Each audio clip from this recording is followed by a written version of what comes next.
Son demi-frère, Zanahari, d'origine Sakalava, est nommé successeur de son père, mais Béthia peut s'appuyer sur ses propres partisans. Les deux héritiers rentrent alors dans une guerre de succession qui pousse Béthia à se rapprocher de la France. La reine Betty est réputée pour sa beauté remarquable. Le 30 juillet 1750, Béthia cède officiellement l'île Sainte-Marie à la France. Un traité a été signé à bord du navire Mars et en présence des chefs locaux. Ce traité stipulait l'abandon entier et sans restriction au roi Louis XV et à sa compagnie des Indes orientales, l'île Sainte-Marie, son port, l'îlot qui la ferme, et sans payer à la reine ni à ses successeurs aucun droit et restriction pour cause de la dite acquisition. Selon la légende, son geste est motivé par son amour pour le caporal français Jean Onésime Filet, un Gascon originaire de Casteljaloux, connu sous le nom de la Bigorne, chef de traite de la Compagnie des Indes. Elle est naturalisée française sous le nom de Marie-Élisabeth Sababadi, en reconnaissance des services rendus par son mari aux Français à Madagascar. Elle s'investit dans le commerce et mène ses affaires avec succès, devenant vraisemblablement un élément important de la haute société coloniale de l'île, intervenant en soutien des esclaves malgaches et des malgaches libres. Elle possédait des propriétés en France données par l'État français et l'Île-de-France. Elle est morte le 14 octobre 1805 à Vacoas, sur l'île Maurice. Les pirates célèbres de Sainte-Marie.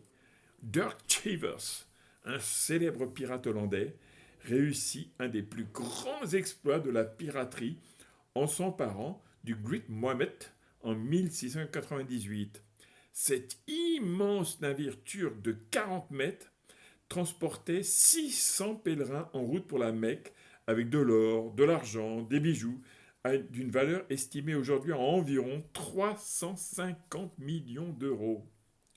William Condon, alias Christopher Condent, aussi connu sous le nom de Billy One Hand, fut le capitaine du bateau de pirates le plus riche de l'histoire, le Fiery Dragon. Cependant, il le brûla intentionnellement en 1721 suite à un accord passé avec la France lui permettant de se réfugier dans ce pays hors d'atteinte des lois britanniques.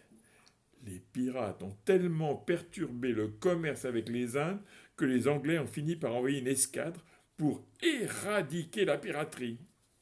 Christopher Condon avait en effet pris sa retraite en 1720 après avoir pris un navire de pèlerins indiens transportant des pièces d'or, des médicaments, de la soie et d'autres marchandises de valeur estimée aujourd'hui à environ 375 millions d'euros. Olivier Levasseur, dit la Buse, est célèbre pour son cryptogramme menant à un trésor caché. Son butin est le plus important puisqu'en 1721, il réussit avec son équipage à prendre la Vierge du Cap, un galion portugais transportant de l'or, de l'argent, du diamant, du rubis et d'autres objets précieux, valant aujourd'hui l'équivalent de 400 millions d'euros. Condamné à mort après avoir été capturé par un navire marchand français en 1730, il aurait jeté à l'équipage un parchemin crypté, une carte au trésor en disant mon trésor à qui saura comprendre. L'héritage de la piraterie à Madagascar. Certains Saint-Mariens sont des descendants de pirates et des tombes de ces bandits des mers sont toujours visibles à Ambodifotatra, la plus grande ville. Il s'agit aujourd'hui de l'un des sites touristiques les plus visités de l'île. Près de la baie des Forbans, des épaves de bateaux de pirates sont toujours visibles. Les restes du fameux bateau du capitaine Condent et le navire du capitaine Kidd gisent au fond de l'océan. Les côtes de Sainte-Marie se prêtent aussi à la plongée sous-marine, comprenant de magnifiques spots avec épaves pour regarder, voir, peut-être toucher des preuves historiques du passage